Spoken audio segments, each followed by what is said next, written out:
A few years back, I took a job working in a research station out in the woods. It was a pretty shabby place, donated by some rich family to a local university that converted most of it into labs and classrooms. There were a few dorms built up where the researchers and students lived. Little tiny box one-bedrooms with kitchenettes and no internet. I worked long hours most days, starting around 7 a.m. and often ending after 9 p.m., just before sunset. The lab I worked in was a converted attic in the old boathouse, and after work, I'd watch the sunset from the dock, where a few rowboats were anchored and used for research. I discovered the second week I was out there that I could use the internet from our lab while sitting on the docks, so I started bringing my laptop out there at night. It was only a little netbook, so I could not do much more than send emails and read the news. As such, I wound up taking my emails very seriously, writing them with the care and detail that people used in letters back when it could take weeks for one to reach its destination. The battery usually died after about an hour, and I'd pack up and go to bed. After a week or two of this routine, I had become accustomed to my solitude and felt rather philosophical about the whole thing. One night, much to my annoyance, a group of people showed up with quite a bit of booze. There were 6 of them, 4 girls and 2 guys, and they had between them 2 handles of liquor and a 6-pack. I had intended to weather the interruption and was gritting my teeth when the guy called to me, asking if I wanted a drink. I walked over and grabbed a beer and introduced myself. For sake of anonymity, I am of course changing the names. Let us call them Dave, Ryan, Ann, Kelly, Ron, and Rachel. They were all in the same boat as me that summer, working as research assistants to professors, and had met in the dining hall. To save money, I had taken to cooking my own meals, and as a result, had not actually met anyone else working out there before. We went over cursory discussions of what we were working on, but it did not take long to figure out that they were, like me, a bit burnt out on work. After a bit of drinking, everyone undressed and started swimming off in the docks in our underwear or swimsuits. I had always been terrified of water, especially water with things living in it. Fish frightened me, and I had seen some of the pike that were pulled out of this lake by fishermen. Giant toothy moths haunted my thoughts, but I dived into the water, wearing my shorts, and we all swam and splashed around and had fun. After a few minutes, I got out of the water, and the others followed eventually. We passed around the bottles and started talking about where we had all come from. It turned out I had traveled the shortest distance, having come in from Chicago only an hour away. Dave was from the East Coast. Ann and Ryan were both from Europe, and everyone else was from somewhere else in the Midwest, usually no more than 2 states away. Things quieted down, and we shifted into smaller groups, and I found myself talking with Dave and Kelly. We were sharing a bottle of rum, and after taking a swig, I noticed Ann sitting on the edge of the dock by herself. "Hey, Ann, you okay?"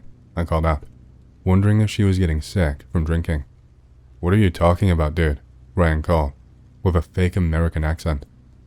I looked over and started to say, "She's sitting at the end of the dock. I think she might be sick," and realized immediately that what I was saying made no sense. She was sitting right next to him. I know I was not crazy. She was the only brunette with us. I checked over everyone on the dock, counted, and did my best to remember names, and slowly looked back to the end of the docks. The person sitting there was naked, waist-length dark hair covering her back and falling slightly onto the dock behind her. I heard her giggle, and she turned her head slightly. She was pale, almost translucent in the moonlight, and from what I could see, her eyes were entirely black. "Want to go for a swim?" she said, half giggling, and splashed forward into the water. Everyone was quiet for what felt like an eternity.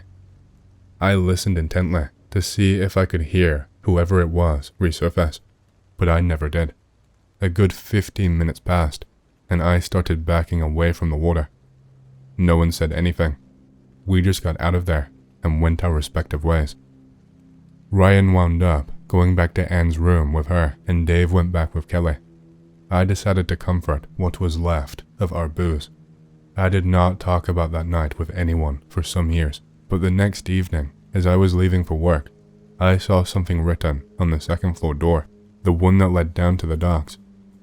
In dripping, muddy letters, I could make out the word swim.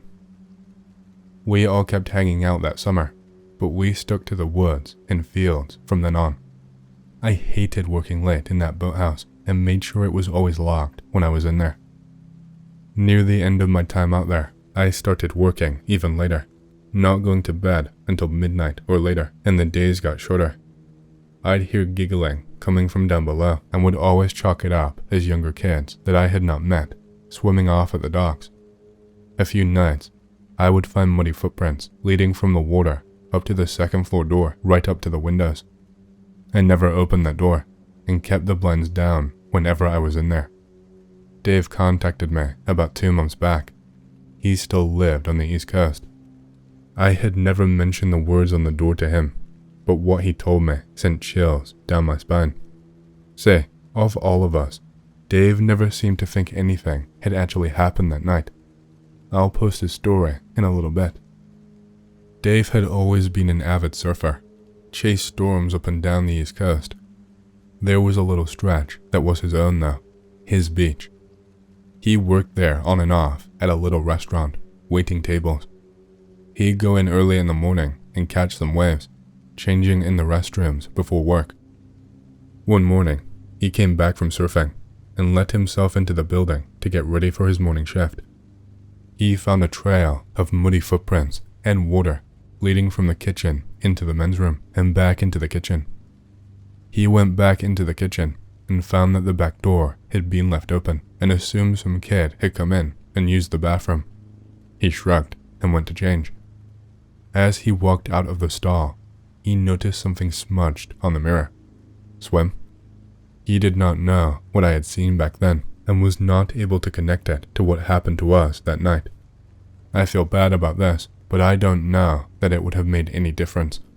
Say, from then on, he would find those prints every few weeks. He complained about his coworkers leaving the doors open for kids to break in, but no one could figure out who the culprit was. They made it a policy to double check the doors from the outside when closing up, and they were never left unlocked.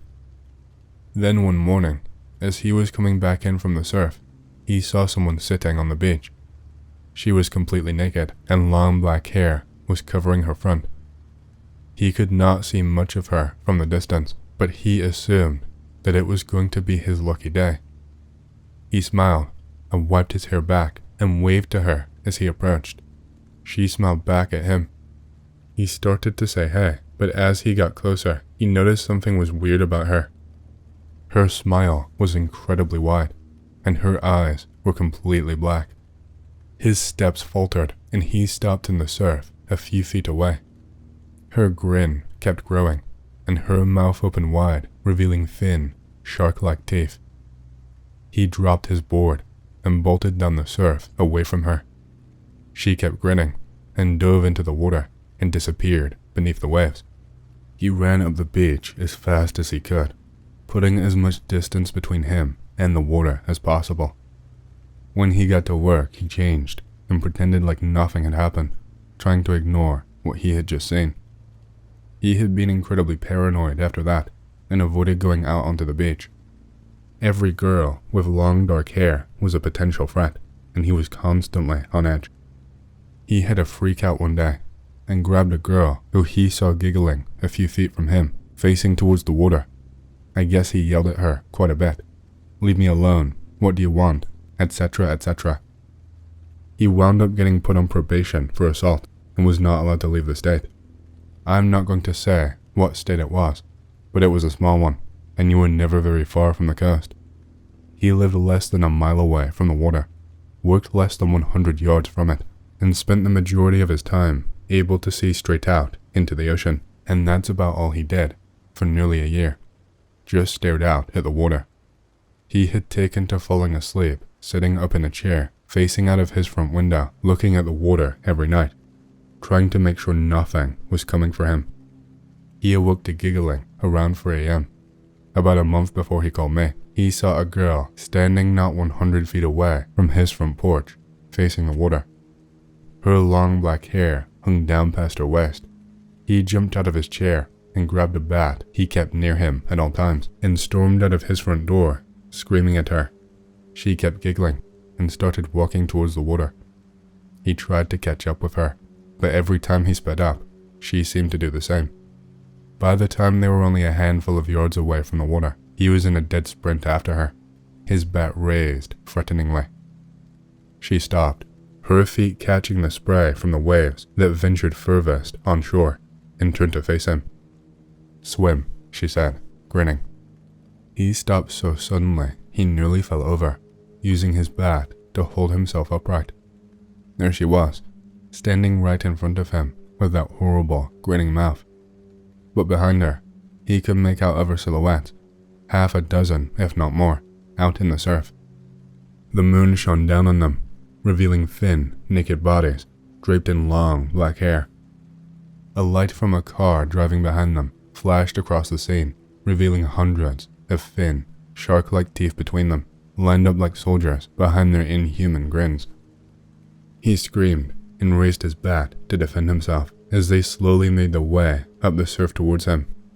He swung at her, the closest one, as hard as he could and missed. It unbalanced him so much that he found himself face down in the sand, staring sideways at the smiling faces above him.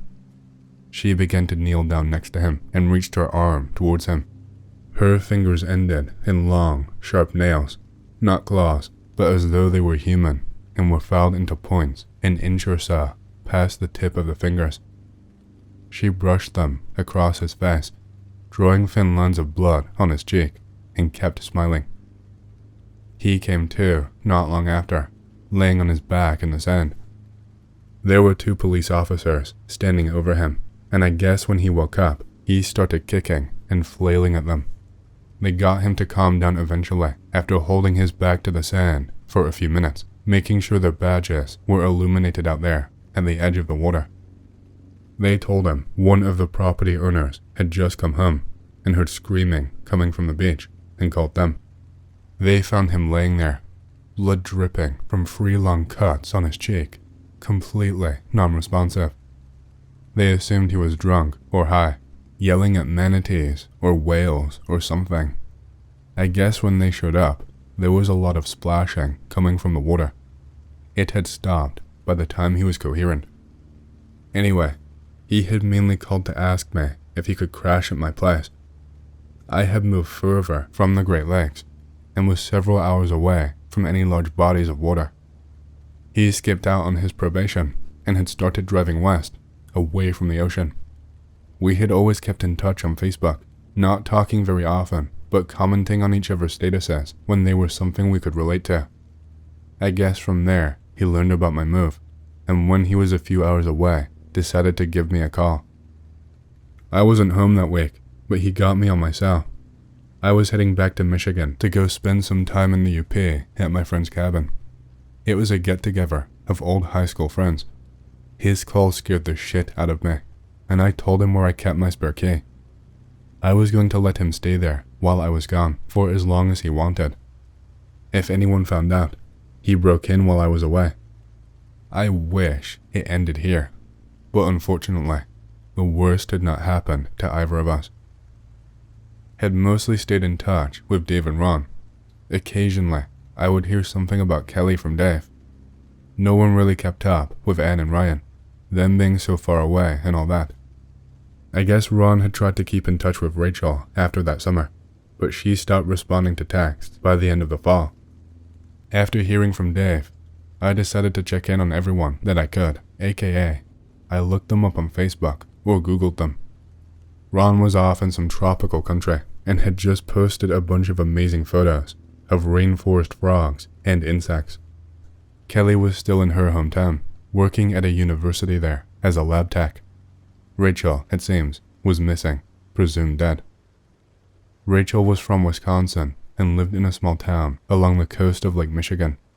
I guess she went home to her parents after that summer and wound up not going back to university that fall. I found her old Facebook page. The most recent posts were from about a year after that summer. I went further and further back until I was at the point where she had just gotten home. She kept complaining about insomnia, being nervous. I guess she wound up being checked into a mental ward for a month because her parents thought she had become anorexic. I guess she was a bit of a Facebook addict because she seemed to post multiple times a day, save for the month when she was in the ward. And then, in October of that year, she stopped posting. Her wall lit up with people sending their prayers to her family, links to vigils being held, links on how to help finding her. Everything was going crazy that month, and all I could tell was that people were looking for her, or at the very least, for her body. I entered her hometown into Google with her name. There were dozens of news stories. The most recent ones were about them calling off the search. She had gone missing from her parents' house. I guess they lived on a lake, and her room had a sliding glass door that opened onto their back porch. The police report said that the glass was intact. No signs of forced entry. She was gone now, and there was a lot of blood. In one of the photos, I could make out a blood smear on the door that looked like it at one point had said swim. Some of the other stories included interviews with her friends and family. Her parents were inconsolable and blamed themselves for not listening to her. Her friends were adamant that she was being stalked and said that the police would not do anything, and her parents had her committed because of it. Her body still has not been found. I made it out to the cabin the next evening, and everyone was in incredibly bright moods. I did not want to ruin our week out there, so I kept quiet. I was a bit detached at first, but a good bout of drinking that night helped me loosen up. The next day, we went hiking, hung out at some towny bars, and went back to the cabin to play and drink. Things were awesome, and I even managed to forget about David being at my place. On the third night, we got really drunk, and one of my friends decided that we should tell scary stories. Someone started out with an epic Shakespearean rendition of But Who Was Fun that involved some wealthy houses and a courier pigeon. When we figured out what was going on at the last few seconds of it, we pelted him with pretzels and cups. Another friend of mine told a totally true ghost story, and then the person to my right started on his. I was supposed to go next and had no idea what I was going to talk about until he was about 15 seconds in. The story he told was one from his grandmother. She had come over from Russia back when it was the USSR and used to love scaring her children and then grandchildren with their folklore. This was the story of the Rusalka. Rusalka as spirits of women who die with some great sin on their heads, typically suicide by drowning. They can also be babies drowned by their parents before they are baptized. They wind up doomed to wander the earth until they can be absolved of their sins, or for the unbaptized until they can convert to Christianity. Rusalka have to stay wet. If their hair dries, they will supposedly die and wind up in hell or something. Undead dying wasn't exactly explained satisfactorily to me in this instance. I guess they would drown you or tickle you to death or something like that. It was a pretty shitty bit of folklore, but it put my mind back to where I was hoping it would not be during my vacation, and I decided to tell them my true story. To keep things from getting confusing, I'm going to give them pseudonyms. There is Nick, Tim, Jeff, and Jerry. They went apeshit, laughing their asses off at me. Tim, whose cabin we were at, decided that we should go visit the Rusalka who lives in the lake where they were planning on going fishing tomorrow. I had no intention of going fishing tomorrow and had no intention of going to that fucking lake that night. They kept insisting, laughing, and teasing me the entire time. Jeff and Jerry were both pretty big guys and were both pretty drunk. We were going down to the lake no matter what, I was informed, as they both grabbed me under the arm and lifted me into the air. I protested the entire way as we scrambled behind Tim through the woods to the lake. They carried me almost a mile through the woods in the dark, and when we broke through the tree line, I could see the moon shining down on a decently sized lake. We did not stop at the tree line. Oh no, that would have been too simple. Jeff and Jerry carried me to the edge of the water, and on a count of three, tossed me in as far as they could. I was fully dressed. My cell phone was in my pocket alongside my cigarettes and wallet. Everything on me was ruined as I sank into the muddy bottom of the lake. My head was barely above the surface, and I tried to work myself up, but I could not. I kept trying to pull my feet out of the muck and could not get anywhere. I called for help, but they were all too busy laughing at me to offer any assistance. And then something brushed up alongside me. It was long and cold, and seemed to grasp at me as it passed. I fucking screamed as loud as I could. I screamed using every obscenity I knew, every racial slur for the mutt Caucasian families I could come up with, and every bit of breath in me. They assumed it was a fish, and laughed all the harder at my scream, until it pulled me under the water. I gasped as soon as my head went under, and took in a huge mouthful of water. I could not see anything through all the dirt I had kicked up while struggling, but I could feel long fingers grasping me, tipped with little sharp points, pulling me further into the lake. My head was spinning, and the world started to go black when I felt a tug from the opposite direction. Another tug, and I burst out of the water and was dragged back up onto the shore. Tim and Jeff had pulled me out of the water. They figured I was just drunk and had slipped in and forgotten how to swim. Jerry and Nick were still laughing their asses off, but once my head stopped swimming and I finished coughing up water, I could hear the giggling. I looked out towards the lake, and there, out near the middle, I could make out the silhouette of someone with long hair, their torso bobbing up and down out of the water. I pointed, but could not form any words. Jerry had noticed it too, and stopped laughing. The others instantly got quiet, and the giggling sounded louder than a jet flying overhead. They helped me up, and we backed away from the water, trying not to let it out of our sights. It dove back under, towards us, and we all turned and ran. The run back to the cabin seemed to take hours, even though it must have only been a few minutes. We locked all the doors, and Jeff went to his pack and pulled out a small black case.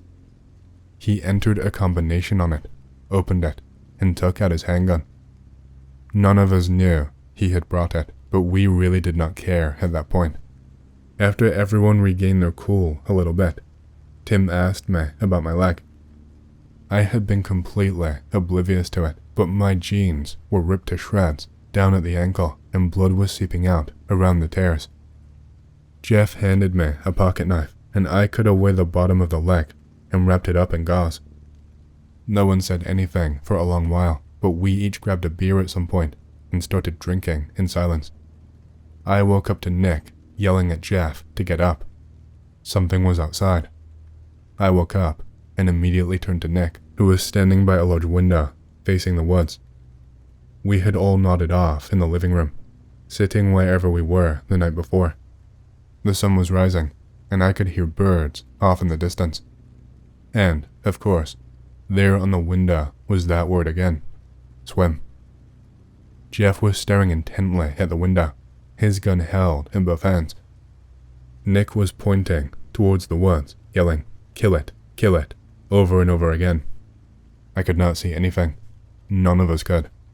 By that point, whatever Nick had seen was long gone. We got him to calm down, and he told us what happened. He woke up to a giggling coming from right next to his head, and turned to face the window where the word was written. Outside he could see a face, with a wide toothy grin, filled with thin, pointed teeth. We packed immediately, and agreed to meet up in town. There was a truck stop diner we could go to and sit and think.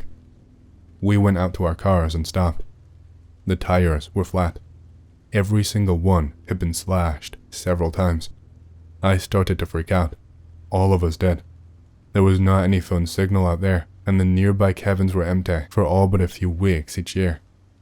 It took us a few minutes to grasp what had happened, but by the time we were coherent, Jeff had unpacked his gun again.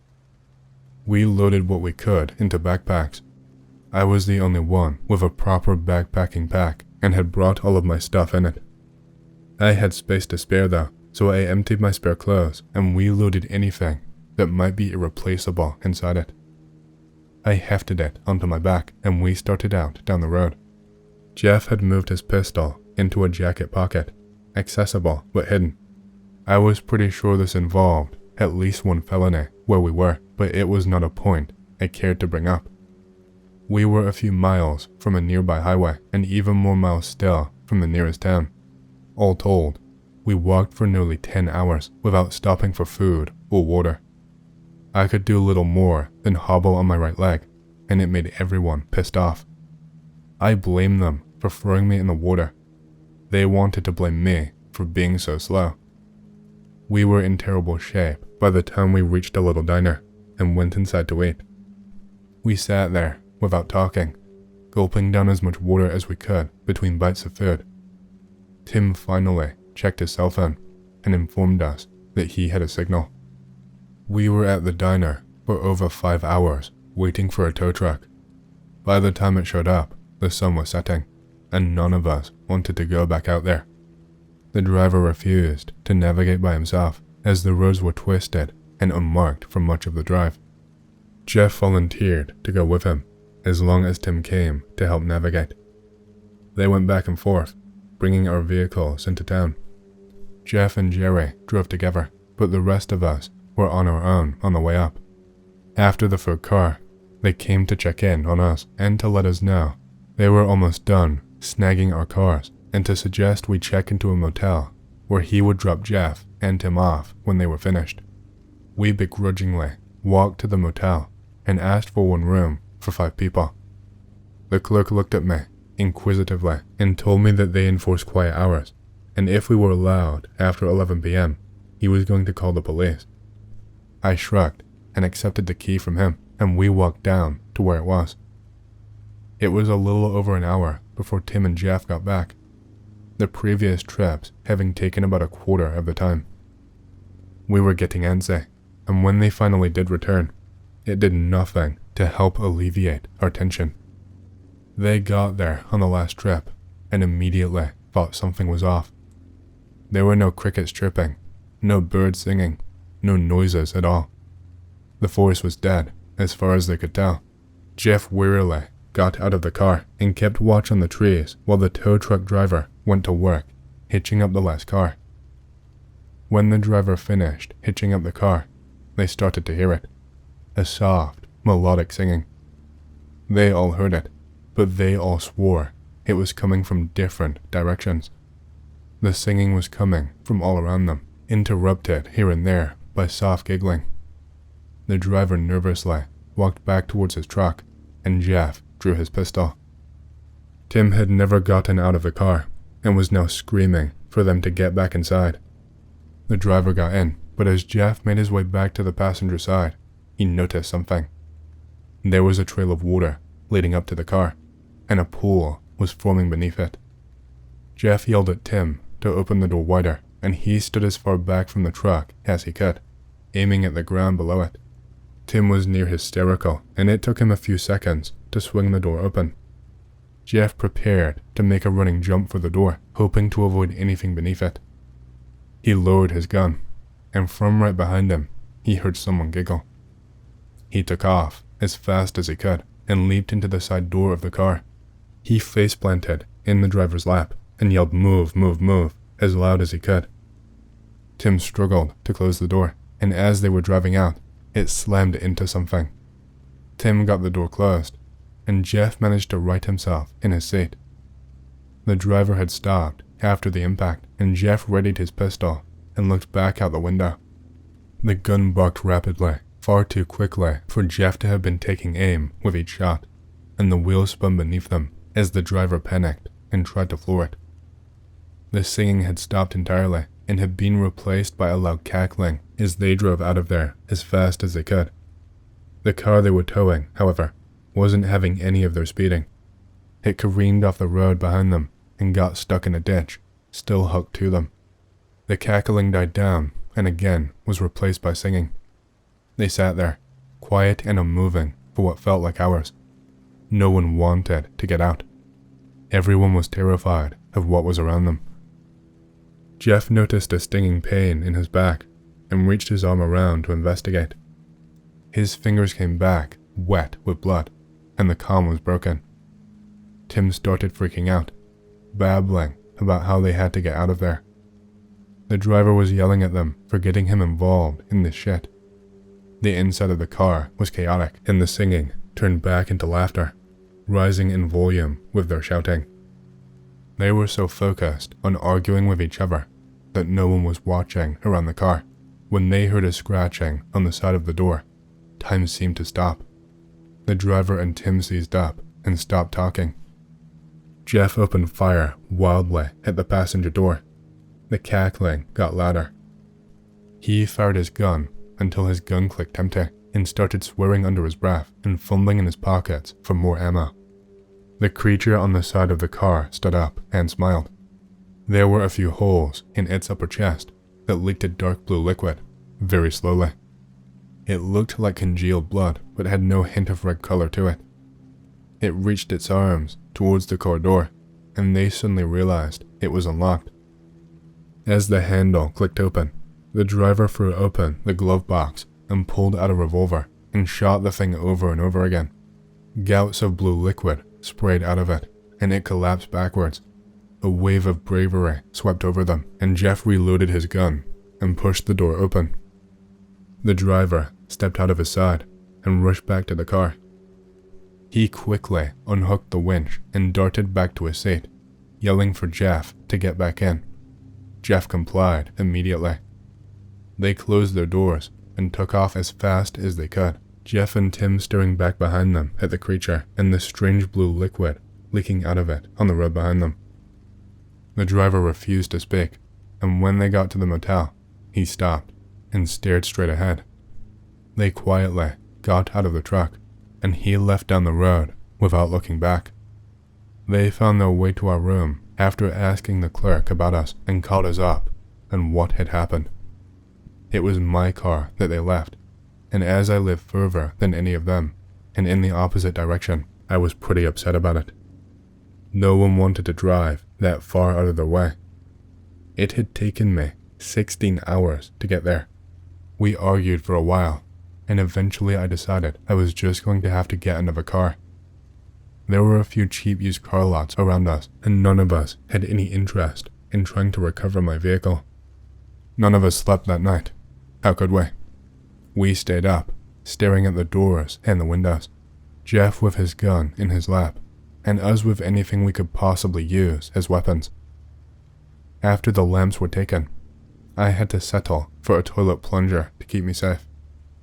Luckily, nothing happened that night, and we all got up groggily and went to get breakfast from the diner. We did not talk much. No one knew what we could possibly say. After breakfast, Nick called the tow truck company, and the guy who answered informed him that our tires were changed, no charge if we got them before noon that day. None of us wanted anything more than to get out of there, and that's exactly what we did. We called a cab to the auto shop, then Tim drove me to a used car lot. I paid with plastic for the first car that seemed like it would get me home, and waved goodbye to Tim. I got home, and my doors were unlocked. Dave was gone, and my spare key was sitting on my dining room table. This was a few weeks ago, and I have not heard from him. His phone is disconnected, he has not been online, and no one I can get in touch with seems to know where he is. I called his parents, and they told me that the last they heard was that his car was impounded outside of the state, in my county. It had been abandoned on a side street in a residential neighborhood. I've been finding sand in my carpet. He probably just tracked it in when he was here, I think, but I can't shake it. It is in every room, just little trace amounts of sand. If you run your hand across the fabric, little bits of it spray back up at you. There are a few water stains too, that weren't there before. I haven't been sleeping much, hence me being on here at nearly 3 a.m.